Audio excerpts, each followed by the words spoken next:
Hi friends, I'm Bryn. And I'm Cortney. And this is Friends Who Crime. Do, Friends Who Crime.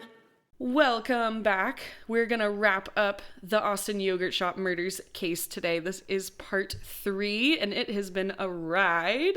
I'm ready to be done with it. I am. Just because it is so twisted. If you have not listened to episode 1 and 2 of the series, go back, listen to them. They're great. They're pretty short, honestly. They're not like a long commitment. And if you don't do that, this will not have the impact that it probably should, this episode. My Bryn interruption real quick. This is really a joint Cortney and Bryn interruption. We went camping over Thanksgiving break with all of our friends, and it was really fun. And it was Cortney's first time camping. Yeah, very fun, very cold. Very cold. But we had this night, the coldest night. Our friend Jake made this like huge fire, like bordering on bonfire, in my opinion. Like, it was large, and it kept us mostly warm, but Cortney was still cold. It was just the sleeping part that was the problem. Yeah. Couldn't bring the fire with me into the tent. It's true. I didn't expect it to get quite that cold. I was more worried about the rain than the cold. That was my problem. I packed for rain and not for very, very cold. And then it was both. Yeah. We need to start going camping other times of the year, like in the spring. Yeah, that And sounds nice. Not in the winter. I don't know why the group always wants to go winter camping. Well, like, hot weather camping would also be bad. True. Like, potentially worse, maybe, but maybe there's an in-between that we can find. There's gotta be. There's gotta be. Somewhere, somehow. It's just, we have to like plan it around people's like vacations from work. Yeah, that's true. So it always happens either like March or November. Or apparently January, like 8 years ago. That was awful. Yeah, that sounds even colder. It was so cold, and it was raining like the whole time, and oh cold. my god. For days. Still super fun, but I'll never do it again. I'll never do it again. Anyway, just to recap where we left off in part 2, we covered the 1999 confessions and the 2001 trials of Michael Scott, Robert Springsteen. It was a case built entirely on their own taped confessions that, you know, didn't line up with anything. And by 2009, a new DNA test had cleared them, leaving the yogurt shop killings unsolved yet again. In this episode, we're going to talk about the theories surrounding the case, as well as the brand new updates that have arisen just this year in September. I wanted to also give you an update about the police officer that Maurice Pierce stabbed. Do you remember that? Yeah. So the police officer was named Officer Frank Wilson, and he did survive the injuries. Okay, The man that's got good. stabbed in the neck, shot the guy who stabbed him, and lived. Which is wild. Yeah, that's pretty crazy. But hooray, he lived. Let's get into some alternate theories and suspects. So a lot of this is going to be stuff that, like, people, how do I say this? Theories that people had before the case got solved this year. What people thought may have happened. Okay. Yeah. And actually, the first thing I'm going to talk about here, people thought for a moment that notorious serial killer Kenneth McDuff had potentially killed the girls, and I actually covered him on episode 19 with Egg, with Alex. Oh, yeah. Yeah. But he was quickly ruled out. I just thought that was interesting. Like, Kenneth McDuff, he's popping up yet again. But he didn't do this one. In the fall of 1992, Mexican authorities arrested 2 biker gang leaders that were associated with a different case. It was a kidnap and rape case. And those Mexican bike leaders confessed to the yogurt shop killings under questioning. Why? That was my question. I will talk about that in a minute. I will get there. Okay. But yeah, another one that just confessed. But when Austin PD interviewed them, their stories were full of holes and inconsistencies, and they were literally talking about the wrong caliber of gun. So, womp womp, not the guys. And they like really quickly recanted their confessions. In total, APD would interview over 1,200 people as potential suspects over the years. One former Austin detective said everybody in Austin wanted it to be, forgive me, they wanted it to be Mexicans or blacks. Nobody wanted it to be white teenagers. And as awful and obviously blatantly racist as that is, it just goes to show how desperately the Austin community wanted the killer to be outsiders, like not part of the Austin community. Yeah. And it's an awful way to put it. Does that really help, though? Like, no. Not at all. Okay, this is a good time to talk about why people falsely confess. I was having a lot of trouble with this, so I like looked into it. There's a website. There's there is a thing called the Innocence Project, and the Innocence Project advocates for people who have been wrongly convicted, who have been coerced into confession, whatever. And on their website, this is what they say. False confessions happen more often than we even think that they do. A lot of times it's due to police coercion, intimidation tactics, isolation during interrogation, in most places, including Texas. It's also very legal to lie about evidence during interrogation, as long as the lie doesn't include a threat. That's crazy. Yeah. So there's increased stress, there's mental exhaustion, sometimes promises of a lighter sentence if they just confessed. So like, imagine you're in this interrogation room for hours, the police are lying to you saying they have evidence that shows beyond a doubt that you committed the crime. And you're like, I did not, but apparently they have something that proves I did. They tell you that a judge will find you guilty, but if you confess right now, you'll get a plea deal for cooperation or whatever. Wow. So under all that pressure and intimidation, you confess because it seems like it's your only option, and there's your false confession.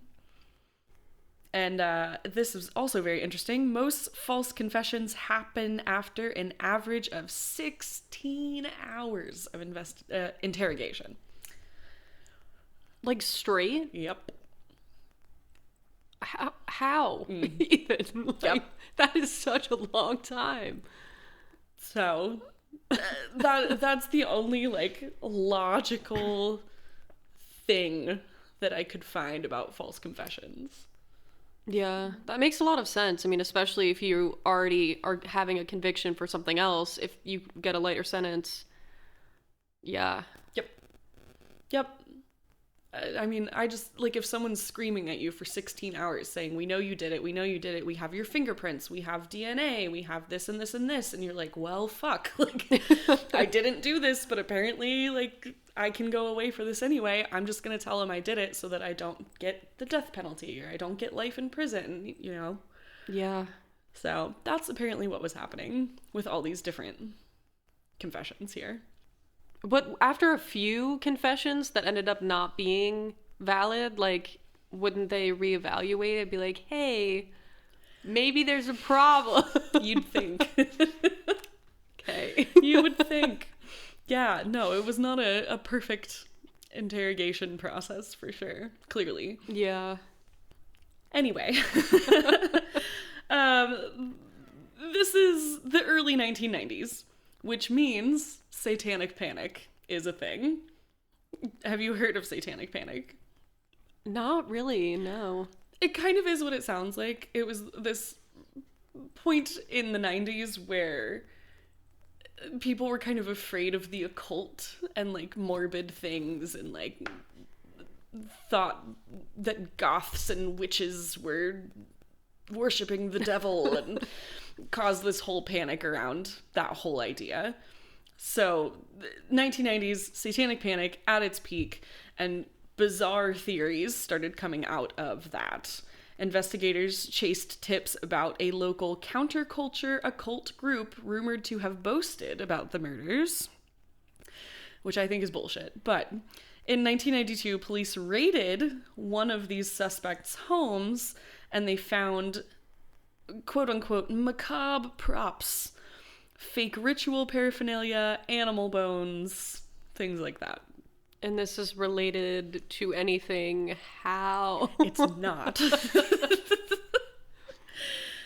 And detectives later admitted this was a dead end. They found only theatrical rat bones and concluded the occupants were, quote, just living a make-believe life. A Texas Monthly expose summarized those frantic years, saying investigators chased alleged witches and violent Mexican bikers, but none of these leads panned out. For instance, local PIB, which stands for People in Black teens, so like goth culture. Okay.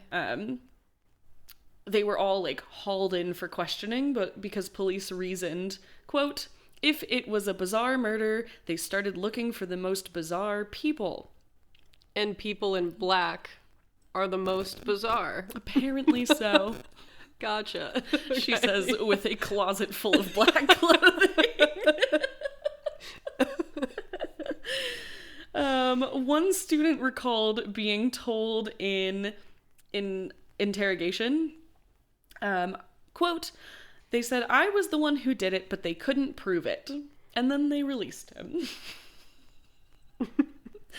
In summary, all rumors of cults, witchcraft, occult killings, mock graves were investigated and ultimately discarded as unsupported by evidence. Shocker. Huge shocker. Yeah, truly.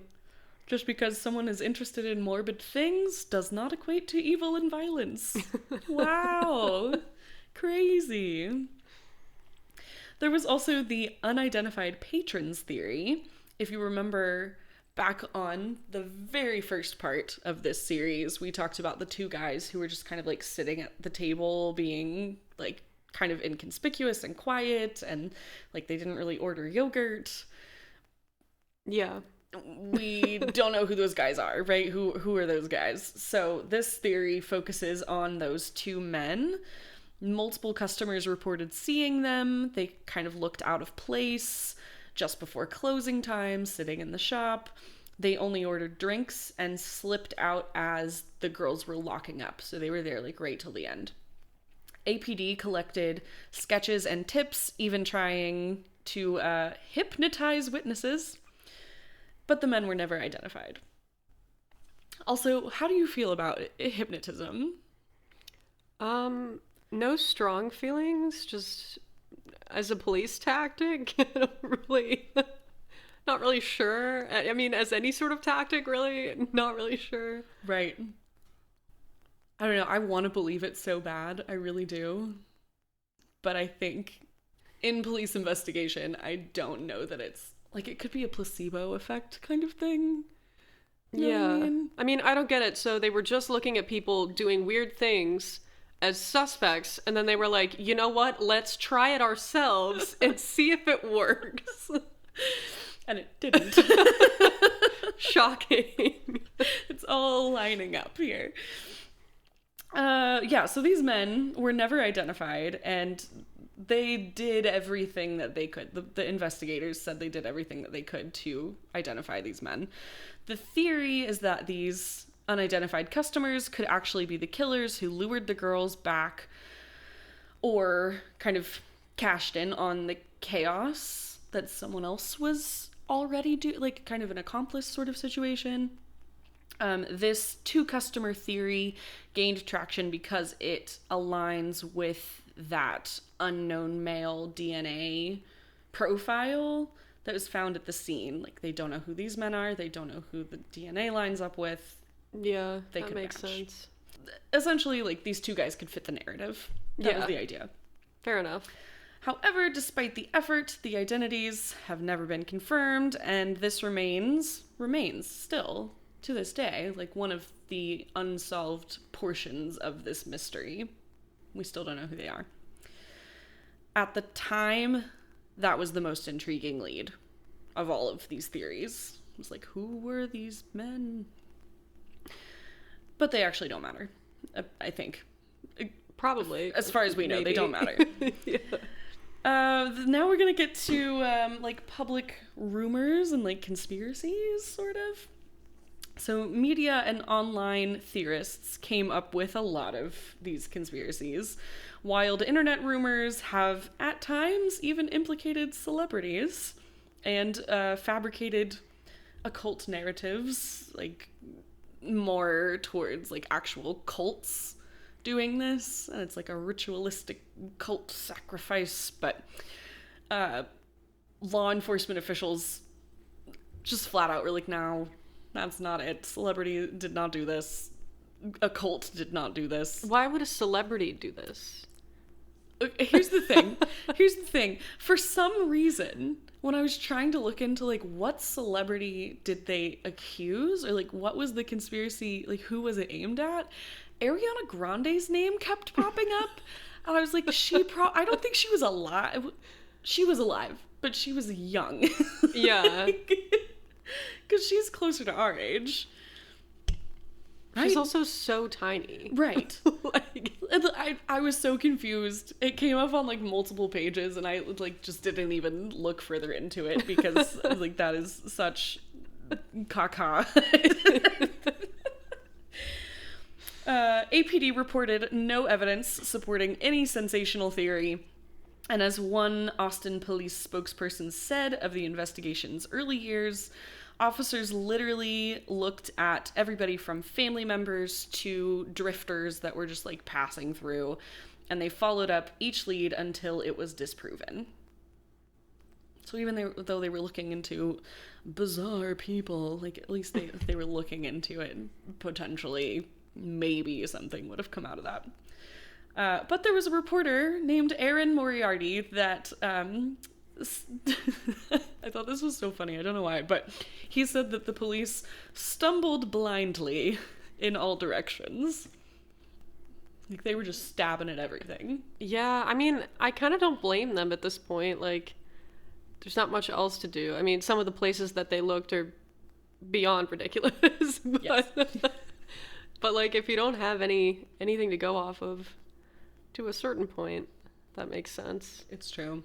It's true. I see it. I just think it's ridiculous that People in Black is a bit too far, but witchcraft. Some theorists wondered if the murders were the work of a deranged local, someone who knew the girls or knew the shop, had something against the shop owner, anything like that. Others wondered about organized crime ties or drug deals gone wrong. Maybe the shop was caught up in that scene. Some even thought this was connected to the Celeste Beard case. She was a Houston millionaire who was murdered around that time. But that didn't pan out either. One clear thread did emerge, though. Investigators saw no sign of a getaway driver or a second accomplice that night. So all the evidence from the shells to the DNA under Amy Ayer's fingernails pointed to one person. Austin's current lead detective, Dan Jackson, now says that based on how the crimes were committed and the evidence at the scene, he believed the killer acted alone, and he was right. So that's good. Profilers described the perpetrator as calculated and cold. He knew what he was doing. He'd probably done it before. 4 young girls were tied up in their own clothes. They were gagged. They were shot execution style, and the store was set on fire. They knew how to destroy evidence, whoever did this. That behavior hinted at someone familiar with how to do that, and perhaps a killer that was already at large. yeah. Still, until this year, in September 2025, no one knew who fit that profile in Austin in 1991. So here we go. Are you ready? I'm ready. The breakthrough finally came in late September of this year, 2025, after decades of advances in forensic science. Detectives revisited the tiny leftover pieces of evidence that remained. First, there was a long overlooked clue, Cortney, and this drives me crazy. There was a .38 caliber bullet casing found in a drain at the yogurt shop, and in June of this year, Detective Dan Jackson learned that this casing had never been entered into the National Ballistic Database. After all of that, like, are you kidding me? They had so little evidence to deal with.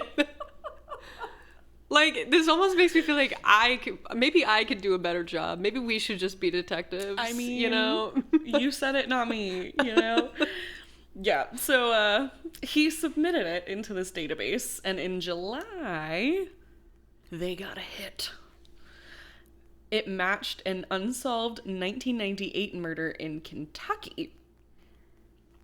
This pointed to a gun that we hadn't even known to test, if that makes sense. Like, now there's another gun that we didn't really know existed. Okay. In the crime. Maybe. Yeah? Yeah. Essentially, it added another element. So we had two guns, is yes. what you're saying. Okay, gotcha. Yes. I was like, is this a new kind of gun that is just... Okay, got it. Yeah, I guess that's a better way to explain it, is like, now this is where we know that there are two guns involved, and the one that we already knew about that wasn't being matched to anything led nowhere, but now we have this other lead with this other shell casing. And, like, can we find that gun now? Okay, and gotcha. we did. It matched this Kentucky murder. But that murder was unsolved as well. Unfortunate. Yeah. Lucky for us, though, DNA technology has come a long way since the early 90s and even since the early 2000s. The investigators took those scrapings from under Amy Ayer's fingernails, which probably came from the struggle, right? Yeah. And they used advanced DNA testing to obtain that male profile. In August 2025, a match!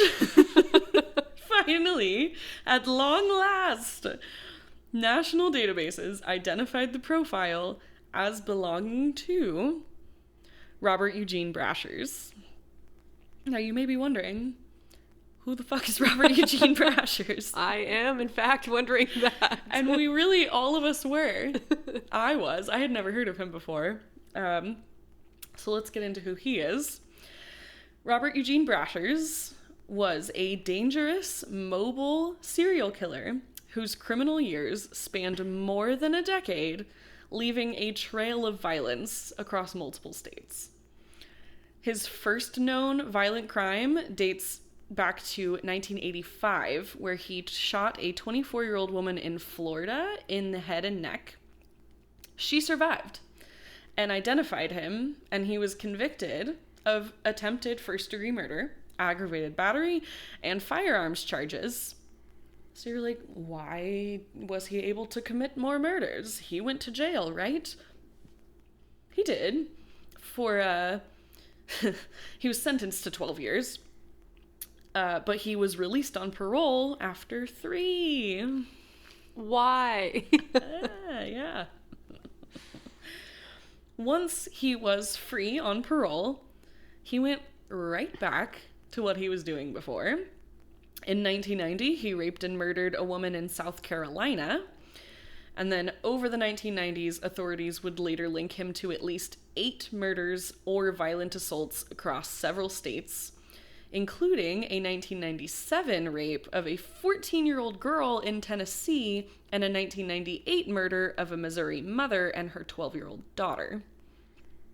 Why can't more people murder men? Am I allowed to say that on this podcast? Like, why does it always have to be women? Can't we get more creative? I know. Maybe, no, I'm not going to say that. Sorry.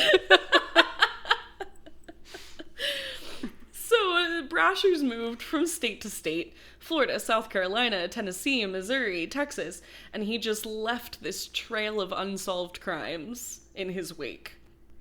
In each instance, his victims were overwhelmingly women or underage girls. He sometimes even posed as a normal family man. And at the time of his death, which, like, this does not compute in my brain, he had a wife, he had stepdaughters, and a biological child. That's terrifying. It's nauseating. I don't understand how you can have children and then go hurt children. Yeah. And it's good that it doesn't make sense to me, but God. Unfortunately, Brasher died by suicide in 1999 during a police standoff in Missouri, years before his full crimes were uncovered, years before he was linked to all of these things. Because of that, he never stood trial for the murders. But now we know he's a serial killer and a rapist who preyed on vulnerable women and girls, and he shifted across state lines to evade capture. He was on the lam. I mean, at least it kind of was an outsider, in a way, Yeah, depending sure. on the definition of outsider. For sure it was. And unfortunately, like, the Austin murders were just a fraction of his quote-unquote career as a serial killer. Yeah, It's just like this one little part of it. that almost makes it worse. Right. Instead of better. And this man just happened to be passing through Austin on December 5th, 1991. And just 48 hours after the yogurt shop murders, Brasher's was actually caught at a Border Patrol checkpoint in El Paso with stolen property and a gun matching the model used in the attack, which we didn't know yet. So at the time, he was only charged with auto theft and illegal weapon possession. So he was right there. That's so annoying. And how were they to know? There's I mean, no way. Yeah. But, Would have been cool if they did. right. Would have been cooler. Yeah. Yeah, so unfortunately this guy, never really had to, what do you call it? Not repent. He was just never punished for the crimes that he committed, really. Yeah. Took the coward's way out, as they say. I mean, hopefully he's being punished now, wherever he is. If you believe in that kind of thing, yeah, that man is burning in the depths of hell. I'm gonna believe it in this case. Right? Selective belief. Or at least, I don't know. I hope he's constantly having to walk uphill in hell forever. Yes. The Austin police chief announced, after 34 years, the Austin police have made a significant breakthrough in this case. She went on to explain that new DNA and ballistics tests had led to Brasher's. Detective Jackson, who was the new lead detective on the case, told reporters that retesting Amy's fingernail DNA gave a 2.5 million to 1 match to Brasher's. So, he did it. There's no question. Yeah. And it's worth pointing out that Amy's fighting back solved the case. Yeah. If she had not have fought back, we may have never known. That's crazy.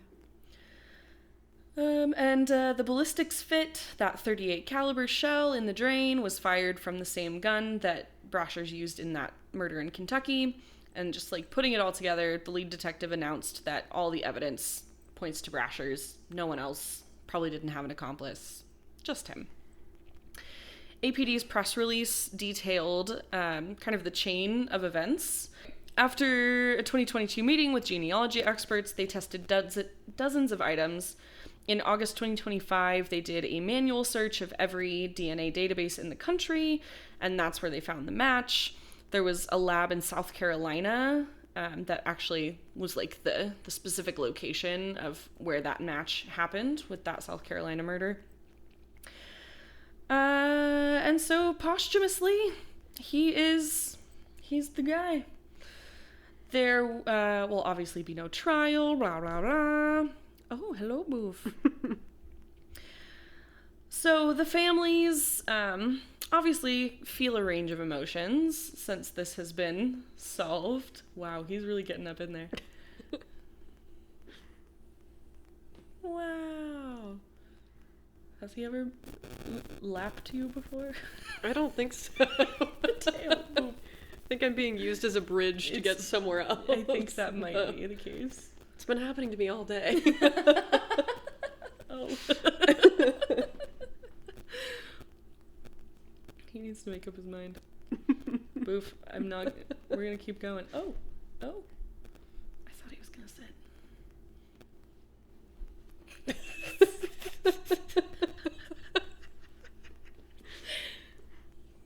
Make up your mind.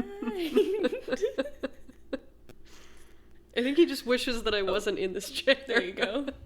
Move. Okay, well, you need to find a spot because I don't want you to start fucking things up. Okay. Well, I can't decide what to do. I know. Okay. He squawk. Okay.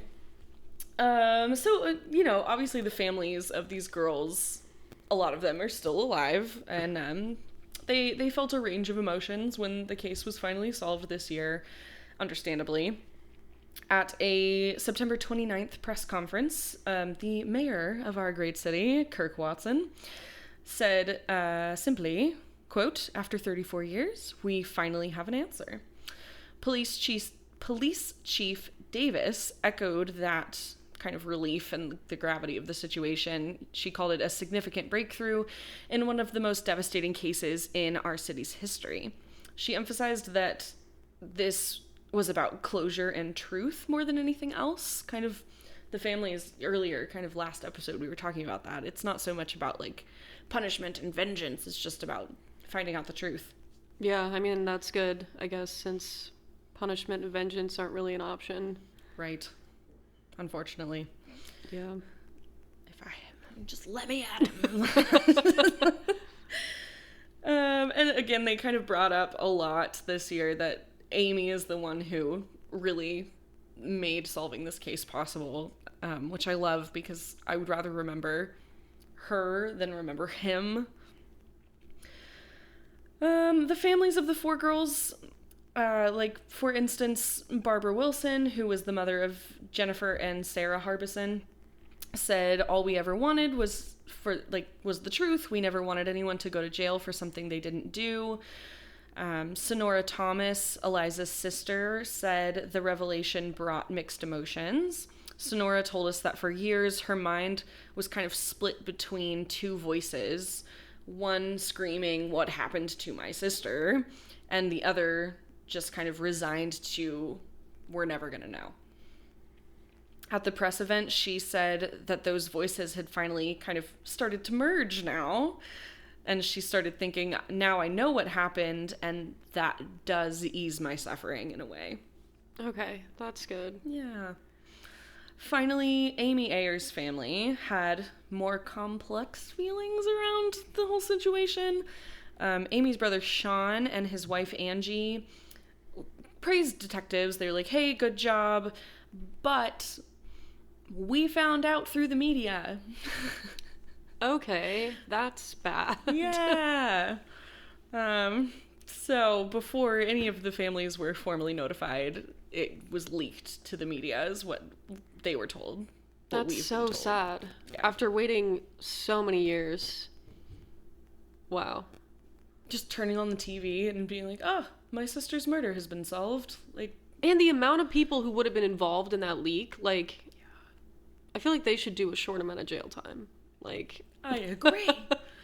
Fuck people who leak things. Ugh, I can't. Especially just stuff like this. Have some respect for people. Yeah. So Sean, the brother, kind of said that they had been rushed by hearing it on the news. Like, they had to process everything so quickly because everyone already knew before they did, if that makes sense. That is so infuriating. Yeah. But they also said, like, at the end of it all, they're grateful to at least have an answer and to see Scott and Springsteen fully exonerated. Yeah, that's true. Which is, like, for the family, like, that's such a great way to look at it. Like, we're glad we have answers. We're glad that these teenage boys who were accused of doing this, like, are no longer thought of as suspects at all. And just to go back to the girls, Amy, Eliza, Jennifer, and Sarah themselves have been remembered in the city. Friends have placed flowers and a memorial plaque in Austin where that shop stood. It's now a nail salon. I don't remember if I said that last time, but yeah, it's a nail salon now. Their classmates and cousins wrote tributes on social media this year. Eliza and Jennifer were described as kind-hearted high school seniors who were helping to pay their way through work at the shop. Sarah was a fun-loving 15-year-old sister, and Amy was a sweet 13-year-old who loved gymnastics. Jennifer Harbison and Eliza Thomas were, again, both 17 that December, just closing up their yogurt shop for the night. Jennifer's sister Sarah, again 15, and her friend Amy, 13, had stopped in after school just to buy a little treat, hang out with the older girls. They left home that evening with plans for Christmas, and I would say it's an understatement to say that Austin has never forgotten them. Yeah, absolutely. That's it. That's all I got. That's heavy. And that's the whole story. At least it was solved. Right. It's just so conflicting to, like, now have the answer, but, like, nothing really comes of it. But, like, now we know. And I just can't imagine how the families would be processing that. Well, I know it was a long, rough case, but I really hope it kept your interest and that it kept, hello listeners, I hope it kept your interest. If you want more details on this, Cortney and I have talked about it in one of the other episodes. There's an HBO Max docuseries that was released before Brasher's was identified, so it'll be missing that ending, but there's a lot of detail in there that's really good. Good content, good details that I may have skipped over or just didn't have time for. But that's it. That's all. That's the end of the Friends Who Crime first multi-part series on the Austin Yogurt Shop murders. I hope that everyone out there has a good week, that you drink your water and you take your meds and you fight the seasonal depression that is coming upon us all. It's a tough one. This weather is truly peak depression weather. Yeah. So take care of yourselves. Go watch like a sitcom or something. Make yourself happy after listening to all this depressing shit. Cortney, thank you so much for putting up with me and sitting through this and listening. Thanks for having me back on the podcast. I really appreciate it. Anytime. Anytime, truly. We being me, am big fan of you. Thanks. Love that. Okay, bye you guys. Remember, friends don't let friends commit crimes. See ya. Hooray.